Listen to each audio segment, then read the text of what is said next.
Hi everybody and welcome back to my channel. What I'm going to be doing here today is talk about my Sherwood RX-4109 home theater stereo receiver that I have purchased in 2006.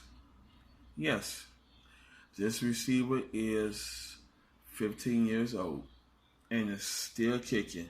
And y'all understand one reason why I do not talk too much about electronics, tech, etc. Because I thought just like the saying say, if it's not broken, why fix it? Yes, I take good care of my stuff. This is one reason why my stuff will last for years and years and years until one day it decided not to come on the more. Then I could go buy me the new latest models that is out there today with the ARC and the Bluetooth, etc. that is built inside the receivers now. Alrighty, now let's go ahead and over the specs. This is a Sherwood RX-4109. This is a 200 watt receiver. Yes, it has 100 watts in the two channels. It also has DAS, which is direct amplifier stage, and it has a tone direct. When that button is turned on, it go ahead on and drop the tone down some, so it won't get too loud. And if it gets too loud, it go ahead on and balance everything out and drop the volume down a little. Yes, let's go over what we have up front here. We have your local headphone jack. We have your power switch. We have your A and B speaker modes. If you want speaker A on, you can turn on speaker A. If you want speaker B, you can turn on speaker B, etc. You have your memory, your TAP, your tuning presets, and you have your tone, your balance, up and down. You have your FM, and AM button, CD button, tape button. Yes, if you still have a tape deck laying around the house, I am old school. So yes, I have one, and I have a whole lot of good oldie goldie tapes that I like to listen to for once in a blue moon. You have your auxiliary for home theater play. You have your phono.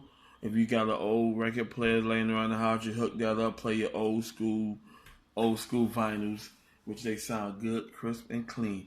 And you have the tone direct, which I told you about, which is when you turn it on, it balances out your volume out for you. So it will go ahead and give you that right perfect volume so your system will not be too loud. And when it's on, it drops the tone down just a little bit. And you have your volume button. Now let's go into the back. Yes. Let's talk about the specs in the back. Alrighty, here you have your AM and your FM antenna loop. You have your ground to connect your ground antenna up. You have your phono leads. You have your CD leads. You have your tape in, tape out leads. You have your auxiliary in, out leads. You have your two channel A, channel B, left, right. And it's 100 watts per channel, which gives it a 200 watt per channel, 200 watt channel system. Alrighty, now enough said than that. Let's go ahead over the main reason why I am talking about it. Now, just like I said, I had it for 2006. I never cleaned it. No, I didn't. And this is one reason why we tell everybody when you get your stuff to go ahead on and clean them out. Keep all the dust from corroding up your the circuit board, etc.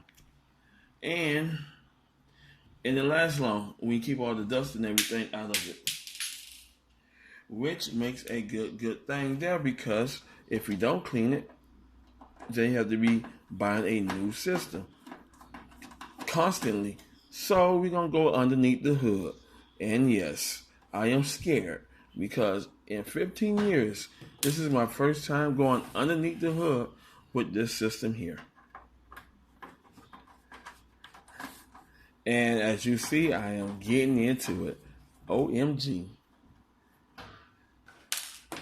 I am amazed to see what's underneath the hood, because dust falls by every hour, and it gets into your system. So yes, you know how that is. That's not a good thing at all. But we are going to go ahead and see. because she will be getting her deep cleaning. Yes, I said it. A deep cleaning.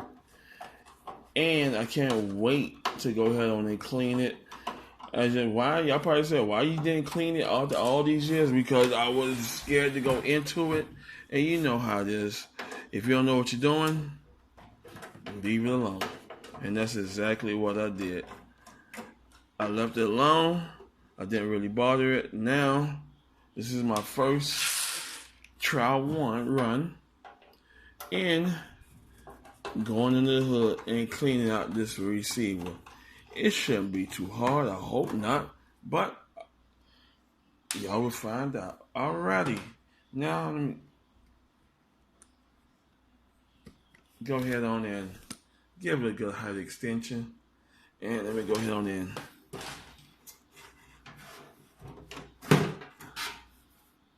Yes, sir. As you see, the hood is off. And yes, sir. Yes, sir. Yes, sir. OMG. Yes. As you see. Yes. She's filthy. Very, very filthy. Now, this is one reason why we go ahead and say let's keep your stuff clean. Because if you don't, all your parts corrodes out, all your transistors get rusted. Here, your little probes here and everything right there, pointing on the one, all that blows out. The transistor blows out, and these are little rods here, they go ahead and rust and they pops, and then boom, system's done. And then you have to go and run out and buy a new one.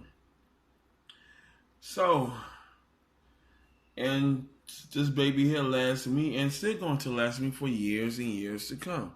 So this is one reason why we got the terminology. If y'all never heard of it, y'all hearing it now. If it's not broken, why fix it? 15 years. And she held it down. And still holding it down. It'll be 16 years next year. About April, yes. That's when I had replaced it when my Kenwood receiver went out, and I had my cat destroyed my system. So, yeah, it did its thing. So, you cannot complain about that, and it's gonna continue to do its thing. So, as you see, I got a whole lot of dust fairies here. That's filthy, and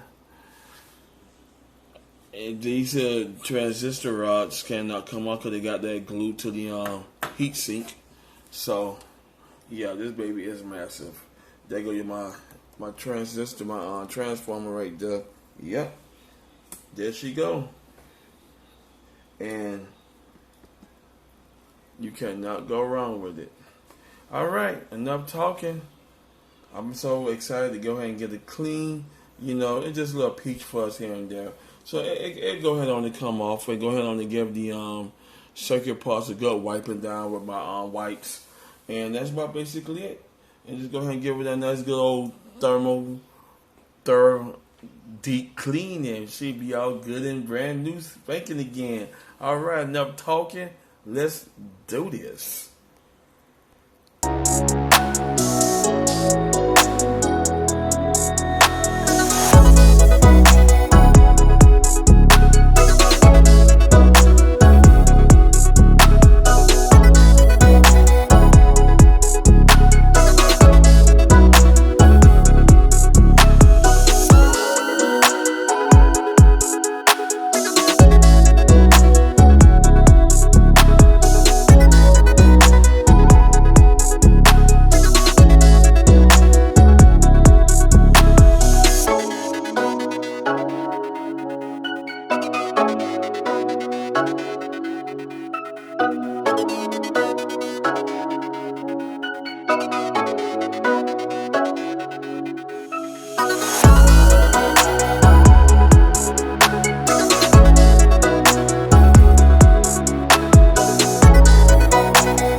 Alright everybody, and she is done. Now before you saw dust all over the place in the previous videos, but look at her now. She is nice and clean. Look at her. Brand spanking new. Gave her the air dust blow. I gave her a good vacuum. You know, I'm trying to go ahead and keep my transistors and capacitors all standing upright. So you know how that is. Other than that, brand spanking new. Boards clean. I had dust all over the place. See, this is what happens when you buy something in 2006 and you don't keep it clean. Now we are in 2021. That means it's been through 15 years of not having it clean. This baby still kept going strong and strong for me. So for having her this long and she's still standing strong, you know, you can't go wrong with that. Look at that motherboard, printed circuit board PCB looking nice, looking right. You can't go wrong with that. Look at that. Good and clean. And she is all prepped, ready to go. Yes. And see, this is the thing I always say, if it's not broken, why fix it? I don't care if it's a PC system, you have an old CD player, CD changer, etc., DVD player, old PC still laying around the house, just keep it running good, because your PC, your components, let me correct that, your components will perform and continue performing for you until you have a massive power surge and it blows everything completely out. That's when you change software and hardware. Now, all my systems in my house is completely working. Now, in my previous videos, you sit down and saw that I changed my monitors. I always wanted to go on 32-inch monitors. Done. My 55-inch 4K TV by Scepter is good. My 32-inch by Scepter is good. That's a good brand. That's a good brand I always buy. And just like I said, I still got my Yamaha speakers, my Optimus, which was made by Yamaha. You know, all my home theater equipment still going strong. My Infinity B, my BU1 is still pushing. This baby does everything for me in my home theater needs. Now I know we up into new technology where the TVs now uses the ARC system, where you go ahead and you plug that in, it communicates with the receiver and the television. When this system kicks the dust, then I buy one. What I'm going to do below is this here RX-4109 is discontinued, but they have other models that still sell. I'll be putting those in the description below. And I'll be putting 2 new systems that have ARC into them if you plan on updating your system. How you want to do it, because a lot of people does this here. They use their PCs. Let me correct that. Their luxury console systems to go head on and watch Hulu, Netflix, etc. Or to just go ahead on and get them a Bluetooth soundbar to connect to their television, or they go ahead on and buy them a surround home theater system. Now, as you see, back to the video, everything is looking nice and clean. You can't go wrong with that. I love what I do, and I do it best. Alright, I want to thank y'all for watching the final output of this video. I got more good videos coming your way. Hit the like button if you like this video. Subscribe to my channel, and I'll see you in the next one. Peace.